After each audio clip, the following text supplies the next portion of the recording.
اب ایک بہت بڑا عزم کیے ہوئے کہ قانون و فضا کو طبیہ کالجز میں انشاءاللہ پروموٹ کریں گے، اور اب وقت وہ گلا وہ شکوہ نہیں ہوگا کہ طبیہ کالجز میں قانون و فضا نہیں پڑھایا جاتا، اس میں باقاعدہ انشاءاللہ کلاسز ہوں گی۔ یہ عزم ہے پروفیسر حکیم سجاد زخمی صاحب کا، وہ تشریف لاتے ہیں اور اپنے خیالات کا اظہار بھرپور کلیپنگ میں حکیم سجاد زخمی صاحب سالار طب۔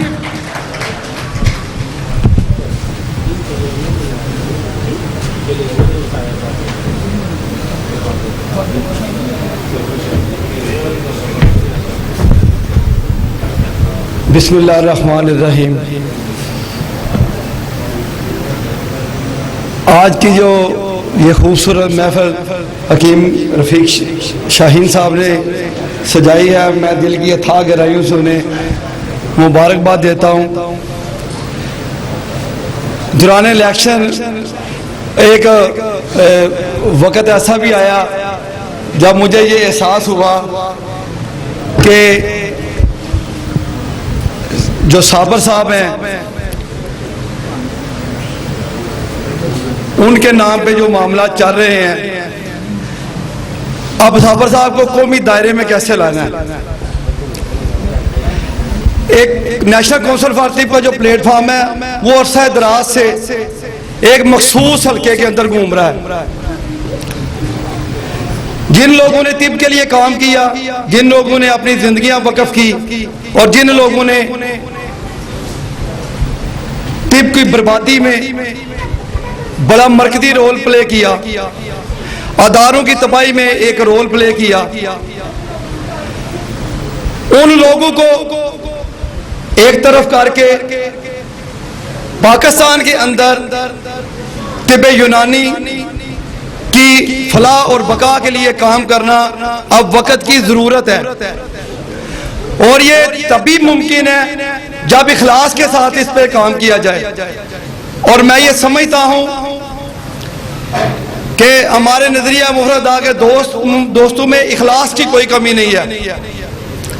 طب کے ساتھ ان کی جو محبت ہے، جو ان کا اخلاص ہے، وہ کوئی ڈھکا چھپا نہیں ہے۔ سوچ کے اندر کو تھوڑا سا ہمیں اختلاف ہو سکتا ہے۔ آج مجھے سیکھنے کا موقع ملا ڈاکٹر ذکی صاحب سے اور کرنل صاحب سے۔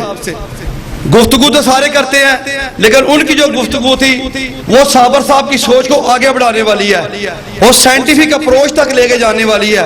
یہی چیز ہم سائنٹیفک ایج میں ڈھونڈتے ہیں، اور اسی چیز کو آپ سب دوستوں نے آگے بڑھاوا دینا ہے۔ ہمیں دنیا میں نیشنل اور انٹرنیشنل فورم کے اوپر تبھی ہم اپنی سٹینڈنگ جو ہے وہ پوری مضبوطی کے ساتھ ہم کھڑے ہو سکتے ہیں جب ہماری اپنی بیسس جو ہے وہ مضبوط ہوں۔ چاہے ڈریپ آ جائے، چاہے پنجاب ہیلتھ کیئر کمیشن آ جائے، ہمیں ان کے لیے کوئی پھر پرابلم نہیں آئے گی۔ قوانین جو ہیں جیسے جیسے ہم نے آگے بڑھنا ہے تو الٹیمیٹلی جب مہذب دنیا میں آنا ہے تو مہذب ہم اسی وقت کہلاتے ہیں جب ہم قانون کے دائرے میں آتے ہیں، اور جب ہم اپنی کو اس کی طاقت کے مطابق استعمال کرنا سیکھتے ہیں۔ یہی چیزیں ایک عرصہ دراز سے پلی صاحب، بھٹا صاحب، ان لوگوں کے ساتھ ایک تعلق رہا ہے، اور صابر صاحب کا جو ہے مسلم ناصر صاحب معظم بھائی کے ساتھ ایک بڑا خوبصورت تعلق رہا ہے۔ اب یہ سوچ آئی کہ جو طب یونانی کی ہماری درسگاہیں ہیں، اسلامک یونانی میڈیکل کالج یا ہمارا طبیہ کالج، سرفراز صاحب بھی کہہ رہے تھے، ہم انشاءاللہ تعالی جو ہمارے کوالیفائڈ طبیب ہیں، میں یہ سمجھتا ہوں کہ نظریہ جو ہے وہ ہر ایرے گہرے والا بات نہیں ہے۔ ہم صدیق سعید صاحب کو دیکھتے ہیں، میں رفیق صاحب کو دیکھتا ہوں، اکرم مغل صاحب ابھی بیٹھے ہوئے تھے، یہ میرے کلاس فیلو ہیں، میرے دوست ہیں۔ نظریہ جس نے سیکھنا ہے پہلی بات ہے وہ کوالیفائڈ طبیب ہو، اگر اس کے ساتھ اس کی اضافی تعلیم ہو تو کمال ہے۔ ہم نے اسی سوچ کو بڑھاوا دینے کے لیے ہم نے مرکز کو پھر پکڑا ہے، اور وہ معظم بھائی ہیں۔ ہم انشاءاللہ تعالی ان کی سرپرستی کے اندر جو ہے طبی درسگاہوں کے اندر جو ہمارے دوست بیٹھے ہوئے ہیں، میری پوری کوشش ہوگی کہ زیادہ سے زیادہ اداروں میں جو کوالیفائڈ ہمارے طبیب ہیں ان کو نظریے کی تعلیم دی جائے۔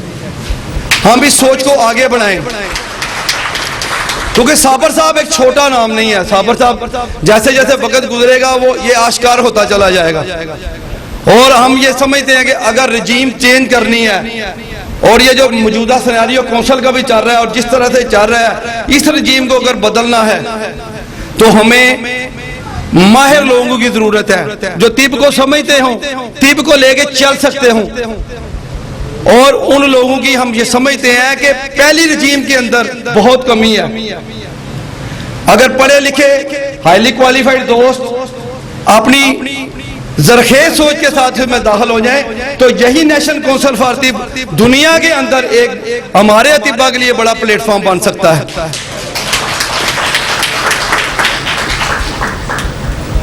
صابر صاحب جو ہے وہ ایک ایسی شخصیت کا نام ہے جنہوں نے طب کے اندر جو ہے وہ انقلاب برپا کیا، ایک نئی سوچ دی، طب کے لیے آسانیاں پیدا کی. اب ہم دوستوں نے اس کو گراس روٹ لیول تک لے کے جانا ہے. میرا ہمیشہ سے ایک ہی موقف رہا ہے کہ ہم نے کس طرح سے صابر صاحب کی بکس کو نیشنل کونسل فار طب کے سلیبس کے اندر جو ہے وہ ضم کرنا ہے. اس معاملے میں یہ ہماری تھوڑی سی مس انڈرسٹینڈنگ کیا لیں، ہم ایک دوسرے کو سمجھ نہیں پائے، ہم نے یہ بھی 5 سال ضائع کر دیے. ورنہ یقین کریں کہ یہی صابر صاحب کی بکس ہونی سلیبس میں، میں سلیبس بدلنے کے خلاف ہوں. جو موجودہ سلیبس ہے الفاظ وہی ہوتے ہیں، مقصد یہ ہوتا ہے اس کے اندر ایسی بکس داخل کر دی جائیں، ایسی سوچ کے ساتھ نیا طریقے سے پڑھایا جائے کہ وہ چیزیں آ جائیں. کیونکہ میں یہ سمجھتا ہوں کہ منسٹری میں ایک ایسی رجیم بیٹھی ہوئی ہے جو اینٹی طب ہے، اس میں نہ صابر صاحب ہے، نہ یونانی ہے، نہ دوسرے ہے، وہ اینٹی طب ہے. وہ آپ لوگوں کو پنپنا دینا نہیں چاہتے. کیوں؟ آپ کا را مٹیریل تو سارا آپ کا اپنا ہے، آپ نے تو امپورٹ کرنا کوئی نہیں ہے. تو یہاں تو سارے کے سارا ملک ہی جو امپورٹ پہ بیٹھا ہوا ہے. ہم وہ لوگ ہیں جو ڈالر کما کے لانے والے ہیں، ہم وہ لوگ نہیں ہیں جو ڈالر باہر بیچ کے وہاں سے سالٹ لے کے آنے والے ہیں. تو یہ انقلاب ہمیں وہ کیسے آگے آنے دیں گے؟ اس اینٹی طب سوچ کو جو ہے اگر ہم نے بھگانا ہے تو پھر ہمیں ایک اور متحد ہو کے آگے بڑھنا پڑے گا. اگر ہم شک کی سوچ میں ایک دوسرے کو دیکھتے رہے، میری زندگی 35 سال ہے، ہم ہمیشہ اینٹی کرشی چلے ہیں. دوستوں کو ہمیں سمجھنے میں یا ہمیں انہیں سمجھانے میں مشکل چلی. اگر فیک طریقے سے نام کو بڑا کیا جا سکتا ہے تو جنہوں نے اصل کام کیا ہوا ہے ان کے نام کو بڑا کرنے میں کیا تکلیف ہے؟ ہم یہ کوشش کریں گے خالد بھائی کی بات کو آگے بڑھاتے ہوئے کہ پورے پاکستان کے اندر صابر صاحب کی یہ جو ہے برسیاں جو ہے جہاں تک ضرورت پڑی دامے درمے سخنے ہر لحاظ سے ہم حاضر ہیں. اور انشاءاللہ تعالی اسلامک یونانی میڈیکل کالج کے پلیٹ فارم سے بھی جو ہے وہ صابر صاحب کی برسی کے حوالے سے ہم ضرور تقریب منعقد کریں گے. اس معاملے میں جو ہے موزم بھائی کے ساتھ پورے رابطے میں ہوں، اور انشاءاللہ تعالی ہم جو ہے صابر صاحب کے نام کو اس لیول پہ لے کے جائیں گے کہ کرشی صاحب کا نام بھی ہم پیچھے چھوڑیں گے. کیونکہ میں جو کہتا ہوں نا پھر جانتے ہیں لوگ، میں کرتا بھی ہوں، اور ہم کریں گے انشاءاللہ تعالیٰ. یہ نام ہم اوپر اٹھائیں گے. جنہوں نے جو کام کیا ہے اس کام کو سائنٹیفک طریقے سے لے کے چلیں، بجائے ایک دوسرے کی ٹانگیں کھینچنے کے لے کے چلیں گے. یہ ہمارے لیے ڈاؤن فال لاتا ہے جو چیز جو ہے. تو انہی باتوں کے ساتھ کہ اللہ تعالیٰ ہماری سوچ کو، ہماری اتحاد کو جو ہے برکتیں عطا فرمائے، مل بیٹھے ہماری سوچیں اچھی ہو جائیں اور ہم طب اور طبیب کے لیے کچھ کر سکیں. آپ کا بہت شکریہ. ماشاءاللہ طب کے روح رواں سجاد زخمی صاحب